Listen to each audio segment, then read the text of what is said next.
Oi, povo lindo de Jesus! Vocês sabiam quem era João Batista? Sim, João Batista era primo de Jesus, judeu dos judeus, a primeira pessoa a vazar a informação que o Messias havia nascido e apareceria em breve para a remissão dos nossos pecados.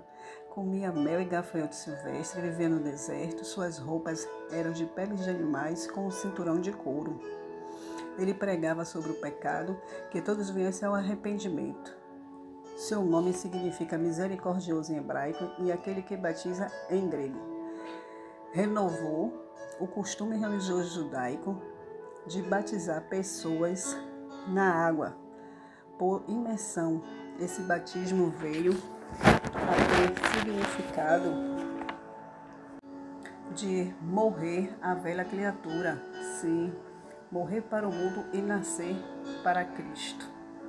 Ele se recusou a batizar seu primo Jesus, que não era digno nem de desatar suas sandálias, mas não sabendo ele que seria um marco presencial na sua vida e na vida de todos nós, batizando Jesus e assim dando início a seu ministério aqui na terra. Ele foi preso e depois decapitado por Herodes por expor seu adultério, a pedido da sua enteada Salomé, durante uma festa. Vocês sabiam a origem da fogueira, o que significa?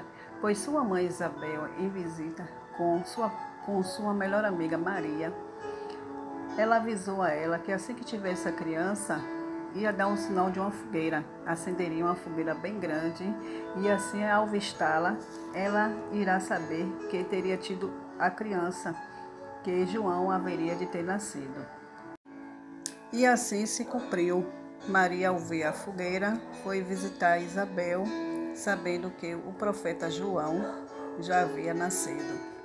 Ele é venerado pelos católicos, ortodoxos, luteranos, anglicanos e etc.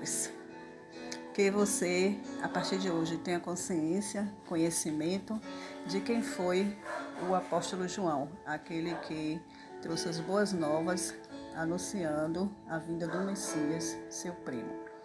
Beijo grande no seu coração, fique com Deus.